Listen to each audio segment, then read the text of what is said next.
जिंदगी तो अपने दम पर ही जी जाती है, दूसरों के कंधे पर तो सिर्फ जनाजे उठाए जाते हैं।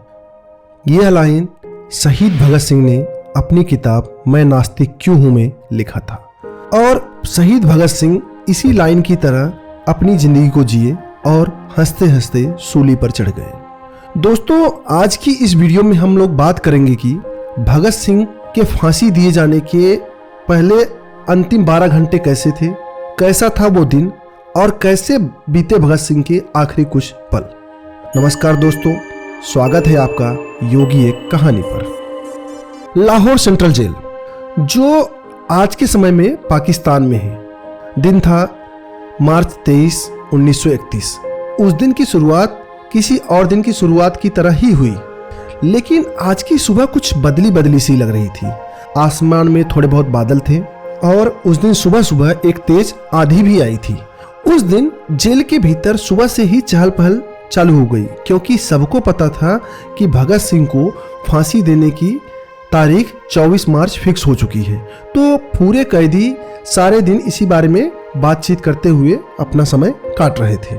लेकिन 23 मार्च शाम के 4 बजे अचानक जेल के वार्डन चरत सिंह ने सभी कैदियों को आदेश दिया कि आप सब जल्दी से अपने अपने बैरक में चले जाएं, और उन्होंने इसका कोई कारण भी नहीं बताया।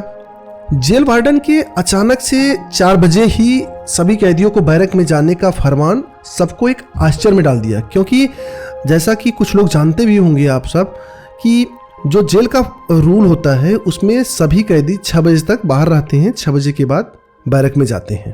तो किसी की समझ में नहीं आया कि आखिर वार्डन ने उन्हें बैरक में लौटने का आदेश क्यों दिया। सभी कैदी आपस में चर्चा ही कर रहे थे कि तभी जेल का नाई बरकत जो वहां से जाते हुए धीरे से फुसफुसाकर बोला कि आज रात भगत सिंह, राजगुरु और सुखदेव को फांसी दी जाने वाली है।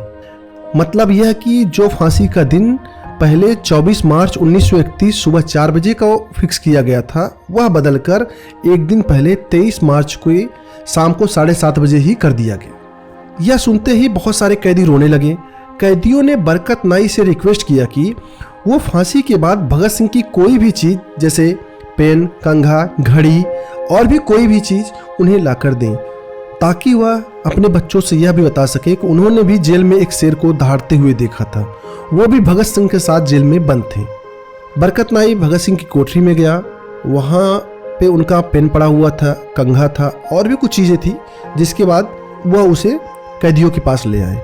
तो कैदियों में एक होड़ मच गई कि ये सामान कौन लेगा। तो आखिर में जब कुछ फैसला नहीं हुआ तो एक ड्रॉ सिस्टम निकाला गया, जिसके बाद कैदियों ने वह सामान रख लिया।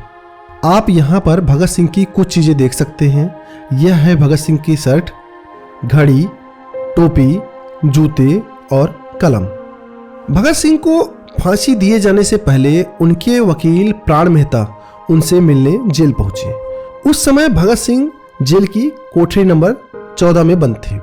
प्राण मेहता बताते हैं कि जब वह भगत सिंह की कोठरी के पास पहुंचे तो उन्होंने देखा भगत सिंह अपनी छोटी सी कोठरी में पिंजड़े में बंद एक शेर की तरह चक्कर लगा रहे थे। जैसे ही भगत सिंह ने प्राण मेहता को देखा तो उन्होंने मेहता का स्वागत मुस्कुरा कर किया और उनसे पूछा, आप मेरी किताब लाए कि नहीं। जब मेहता ने उन्हें किताब दिया तो वह उसी समय मेहता से बात करना बंद करके किताब पढ़ने लगे, मानो उनको पता था कि उनकी फांसी आज ही होने वाली है, अब उनके पास ज़्यादा समय नहीं बचा है। जिसके बाद मेहता ने संकोच करते हुए उनसे पूछा कि क्या आप देश या किसी को कुछ संदेश देना चाहते हैं। तब भगत सिंह ने पढ़ते पढ़ते ही कहा कि मेरा देश के नाम पे 2 ही संदेश है, साम्राज्यवाद मुर्दाबाद और इनकलाब जिंदाबाद। इसके बाद जब मेहता वापस जाने लगे तो भगत सिंह ने उनको रोककर कहा कि वह पंडित जवाहरलाल नेहरू और नेताजी सुभाष चंद्र बोस को भी मेरा धन्यवाद दें कि उन्होंने मेरे केस में अपनी रुचि दिखाई और मुझे बचाने की कोशिश की। भगत सिंह से मिलने के बाद प्राण मेहता राजगुरु और सुखदेव से भी मिलने गए। प्राण मेहता के जेल के बाहर जाने के बाद जेल प्रशासन ने भगत सिंह, राजगुरु और सुखदेव को बताया कि उनकी फांसी जो कल 24 मार्च सुबह के 4 बजे होने वाली थी, वह आज ही 23 मार्च की शाम को 7 बजे ही होगी। आप यहाँ पर देख सकते हैं भगत सिंह का डेथ वारंट जो उनकी फांसी की सजा के लिए बनाया गया था। जब भगत सिंह को जेल अधिकारियों ने यह सूचना दिया कि उनकी फांसी का समय हो गया है, उस समय भगत सिंह प्राण मेहता द्वारा लाई गई लेनिन की जीवनी पढ़ रहे थे और उनसे यह पूछा गया कि आपकी आखिरी इच्छा क्या है। तो भगत सिंह ने कहा, मुझे अपनी यह किताब पूरी कर लेने दीजिए, जिसके बाद जेल अधिकारियों ने यह मना कर दिया। तो भगत सिंह ने कहा, ठहरिए जनाब, पहले एक क्रांतिकारी दूसरे क्रांतिकारी से तो मिल ले। फिर 1 मिनट बाद कुछ सोचकर किताब उन्होंने छत की ओर उछालकर बोले, ठीक है अब चलो। थोड़ी देर बाद तीनों क्रांतिकारियों को फांसी की तैयारी के लिए उनकी कोठरियों से बाहर निकाला गया। फिर उनका वजन किया गया और उनसे कहा गया कि आप अपना अंतिम स्नान कर लें, जिसके बाद उनके कपड़े बदले गए।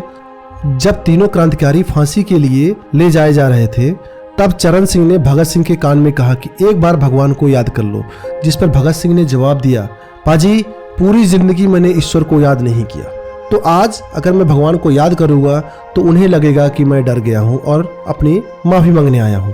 जितेंद्र सान्याल की लिखी हुई किताब भगत सिंह के अनुसार ठीक फांसी पर चढ़ने से पहले भगत सिंह ने मजिस्ट्रेट से कहा, आप बेहद भाग्यशाली हैं कि आपको यह देखने को मिल रहा है कि भारत के क्रांतिकारी किस तरह अपने आदर्शों के लिए फांसी पर भी झूल जाते हैं। फांसी देने के लिए जैसे ही तीनों क्रांतिकारियों को फांसी के तख्त पर लाया गया तो जेल में इंकलाब जिंदाबाद और हिंदुस्तान जिंदाबाद के नारों से गूंजने लगा और अन्य कैदी भी जोर जोर से नारे लगाने लगे, जिसके बाद भगत सिंह, राजगुरु और सुखदेव को फांसी दे दी जाती है। ऐसा कहा जाता है कि उस शाम जेल में 15 मिनट तक इंकलाब जिंदाबाद, भगत सिंह अमर रहे, राजगुरु अमर रहे, सुखदेव अमर रहे के नारों से गूंजता रहा। इस फांसी के साथ ही भारत माता के 3 सपूत इतिहास के लिए अमर हो गए। आप यहाँ पर देख सकते हैं कि भगत सिंह, सुखदेव, राजगुरु को फांसी पर लटकाए जाने की खबर लाहौर से प्रकाशित द ट्रिब्यून के मुख्य पेज पर छपी थी। काफी देर तक उनका शरीर फांसी के फंदे पर लटकता रहा। अंत में उन्हें नीचे उतारा गया और वहां पर मौजूद डॉक्टरों की team lieutenant colonel J Nelson और लेफ्टिनेंट कर्नल NS सोधी ने उन्हें मृत्यु घोषित किया। आप यहां पर भगत सिंह का डेथ सर्टिफिकेट देख सकते हैं।